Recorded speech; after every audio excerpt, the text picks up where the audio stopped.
Welcome to Career Moving Opportunities for College Students, where the journey from campus to career begins. Hosted by Donnie Glover of Be More News, each episode explores how you can develop essential skills in creativity, leadership, critical thinking, and a growth mindset, all designed to enhance your college experience and prepare you for success in the workforce. Get ready to grow, lead, and create your future.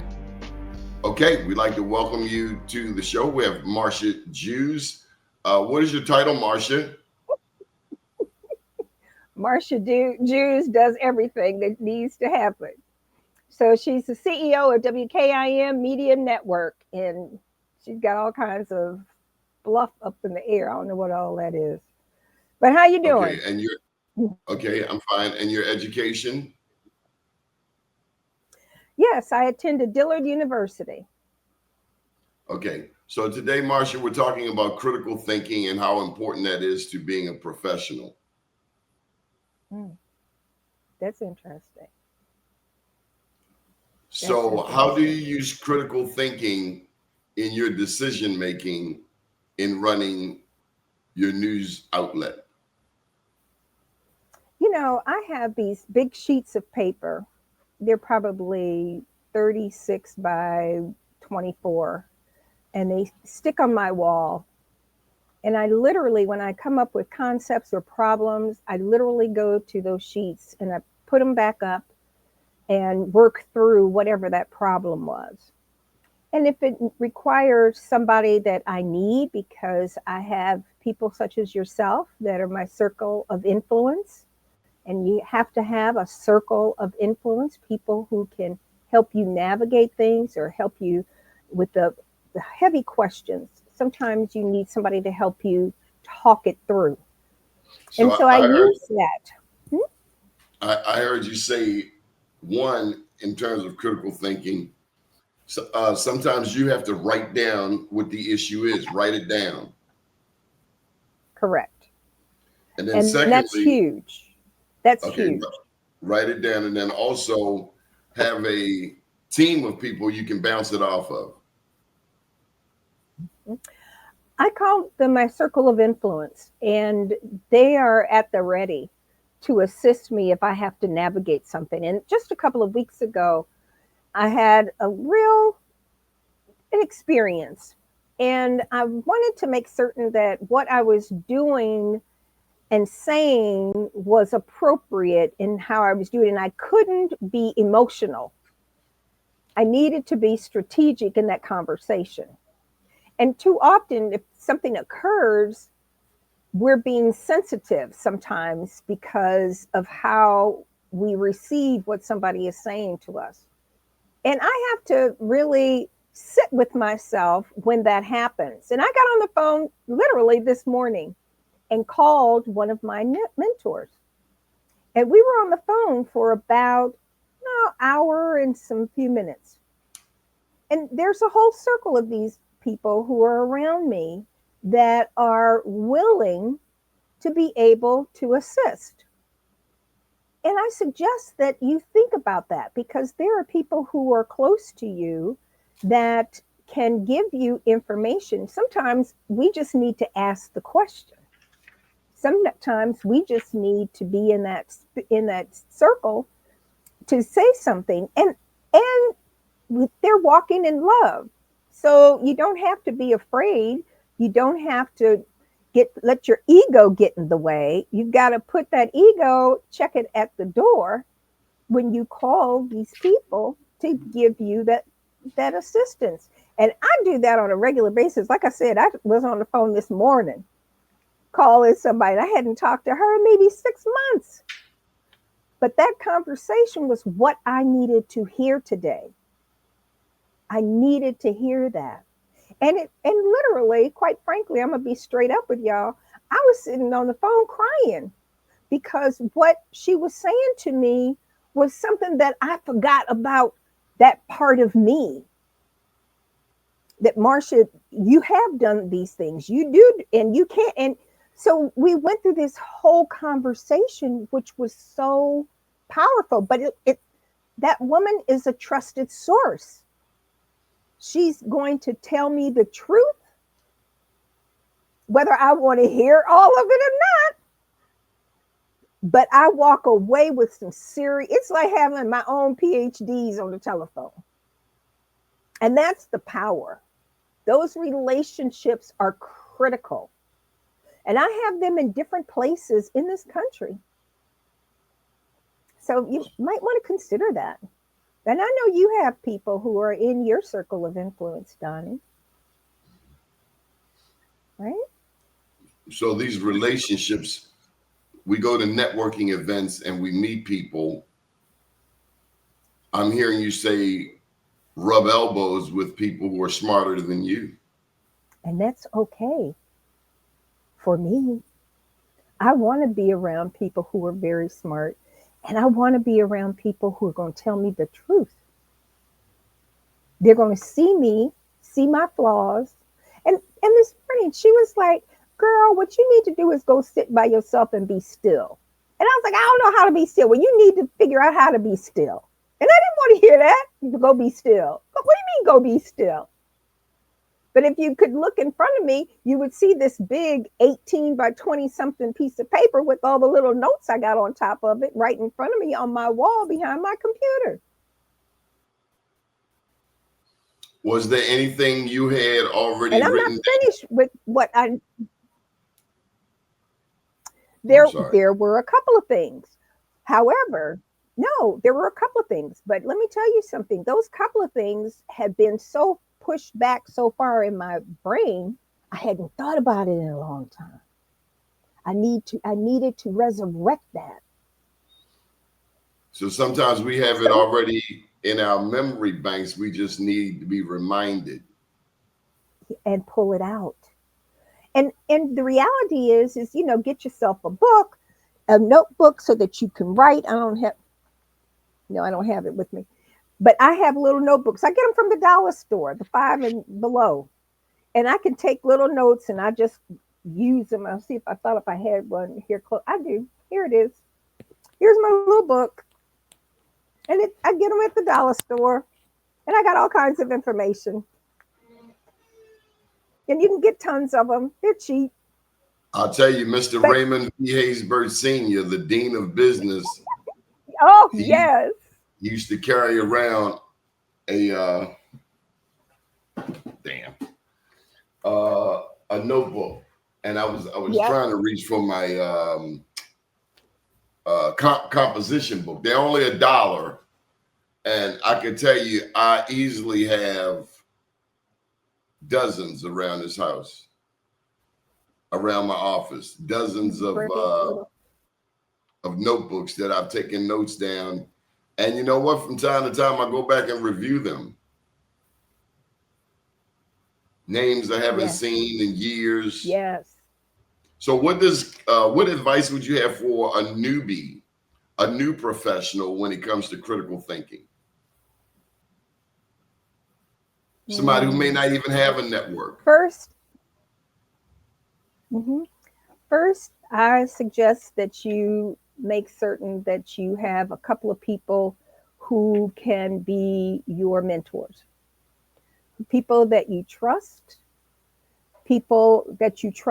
with who they are and what they can say to you. There's one thing for us to just be buddies and laugh and kick it out over on a weekend. But there's another thing to be able to, when you are sitting and you're talking about the building or the rebuilding of your business, you need to make certain that the people that are around you are respectful of you and your vision and can help you walk that through. And they walk in love. Too often, I've had this experience where I thought that they were going to be good mentors for me, but they were so busy trying to get what I had that they couldn't do what we initially started to do. And that was, on a couple of those, that was kind of painful. But you'll know when it's right. You'll know that person. You can see that person. And you want to make certain that that person is in alignment with not only your spirit, but your mental prowess and your intelligence will carry you through that. A lot of people don't want to have those conversations. but they're real. And I was on the phone this morning. I mean, this was early this morning. And I don't know, we were probably on the phone, I don't know, maybe an hour or something. Really, she's a retired professor. And I hadn't talked to her in several months. And honey, she got on that phone and told Marsha everything she needed to hear and everything she didn't want to hear, which is something different, right? I don't want to hear that. I don't want nobody telling me what to do. That part is real powerful. But we were on, and I got off that phone this morning. It was so powerful because now that I'm off that phone with her, I've had the opportunity to reflect. And you can't see it here, but I've got these big, I think they're like 14 by 20 or 30 sheets of paper. They're just white tablets. And you put them, I hang them on the wall, and I have it all things written down, everything written up there. And it's just pages of it. Because too often we have these incredible conversations, but we don't always take the notes. We listen and we nod our head and yeah, okay, that makes sense. But how do you come back to that? That's the part that's so important. Mm-hmm. Okay, so I heard you say stickies. I also heard you saying take notes. And yes, it's so important to write down this information and also to review it regularly. It's kind of like when you go to church and they say before you take, the baptism, have you analyzed yourself? And like you say, we have to be willing to hear the truth from someone we know and also someone we trust. And respect. And someone who trusts and respect us. And I heard you say, be quiet, sit still, because we can't see ourselves in running water. Right. Tell me about an issue where you had to use critical thinking to solve a problem or situation. So 100 years ago, let's see, Sandy's in her 50s. So that's been almost 40 years ago. I used to set up a military exposition, modern day Marine Force and Readiness military exhibits for the Marine Corps. And I was the only Black thing in the whole building in Crystal City. And it was really, really deep because I guess the best thing that ever happened to me was being born and raised in South Bend, Indiana, because I understood how some folks behave when they're dealing with people who look like you. And I think the biggest thing is being comfortable with yourself and realize that there are a lot of people who are not the people that are in your normal circle of influence. And you have to really sit down and realize what's in it for me and why is this important? And what do I need in order to be and to receive what God has for me? Too often we're so busy being busy and trying to reach all these different plateaus opposed to taking the time with yourself and writing down. I have these big sheets of paper that I tape up. They're like the stickies, but they're like 18 by 20 something. And I have them all over my room, all over the office area. And I can look at those and be reminded of the 5 things I need to do. Because you got a life. You got all these other things happening. But some of them have more of a priority than others. And you need to be able to manage that. You need to be able. I had a very interesting experience with the same Marine Corps folks. And sometimes we're placed in situations that we believe it's really good for you until you get in that situation. Then you don't know how to deal with it because it ain't what you thought it was going to be. Right? I was going from Bethesda to Northern Virginia, driving across the bridge, and I'm there, and I'm the only Black thing in the whole building. In the building. And every day for the first 20 days or so, General Hagen would come to my office because he got there at old dark 30 in the morning. And he would take, they didn't have stickies back then. He would take a piece of paper and write little notes of the things he wanted me to do. And he taped it to the back of my chair, inside the chair. So I had to, before I could sit in the chair, I had to take all them little piece of paper off the back of the chair, right? I didn't want to quit that job because it was a lot of money and I didn't want to just throw it away, right? So this one day, I don't know what happened. It was the traffic. I'm not sure. But on that day, I had all those days, I had taken those little pieces of paper off and what I had on the back of that chair that day. And I went around because you had to walk around the building. I went over there and I'm standing in his doorway and I said, I need to talk to you. He said, well, just a minute, because my face must have looked like I was ready to whoop his behind, right? I mean, it was just clear. He gets on what they call the horn, the intercom, and he said, could everybody come to my office immediately? So everybody went to the office, and here I am with my hand full of all these little pieces of paper because they weren't stickies. They were just tape. They didn't have stickies back then. And I had a handful, almost 2 hands full of these papers I had taken off. He said, I think Marsha has something to say. And I looked at him and I looked at Carl White, that other little guy, Kevin something. Anyway, they looked at me. They didn't know what was going on. I took that piece of paper and threw him at General Hagen. Hagen. And he looked at me. He said, we were waiting to see how long it was going to take for you to acknowledge the fact that you are really part of that team and you're not by yourself. Now, I had to go through all that because they had to see if they could trust me. I wasn't a Marine. They had to see that. They had to see if I was that fighter, if I had it in me. If you were trustworthy. Exactly. If I was trustworthy, and I wasn't a Marine, remember? I wasn't military, and I was black. There wasn't nothing black in that building but me. You bring up a critical point. The Marines are the first into a war zone. And they are trained to put their lives in the hands of the person standing next to them, male, female, black, white, Latino, Asian.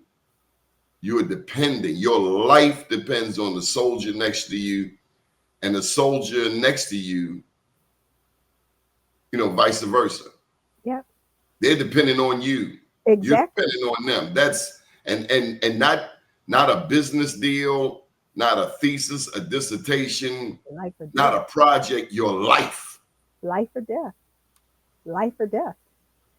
And the fact that I went into that room with my face torn up, looking angry, and that brought all the rest of them, Carl White and the rest of them, all into the room.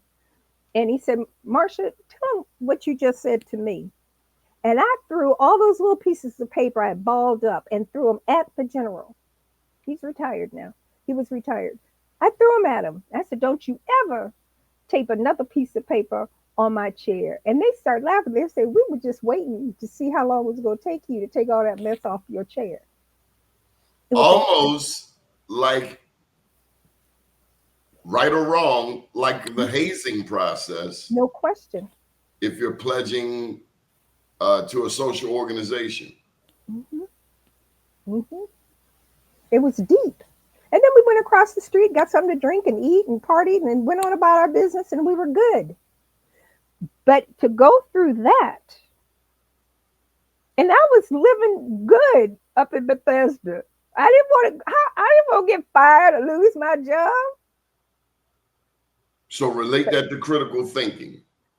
That you have to really go through what you're doing, how you're living, what actions you need to take. You need to really think through it.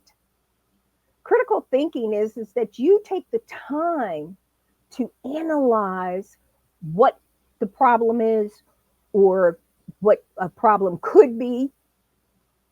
You've got to take that time. I have a million of these. Here's a black one. I got another one. It's a gray one. I have these little notebooks, and I keep them full of information. I don't know how many of these I have that I've used, and I use them on a regular basis. If I see or have an experience that I need to think it through, and I'll either use my big sheets, if you could see those behind me, I stick them to the wall, and they're probably 14 or 13 by maybe more than that, and then by 20 something big. And I sit down and I look.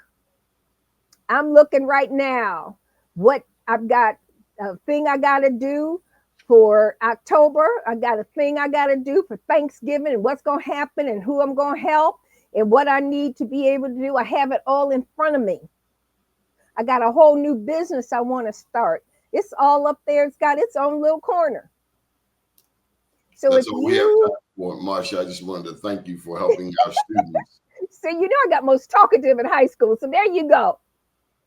Thanks for listening to Career Moving Opportunities for College Students with your host, Donnie Glover. We hope today's episode helped spark new ideas and practical strategies for building your skill set and shaping your future. Be sure to join us next time as we continue the journey from college to career, one opportunity at a time.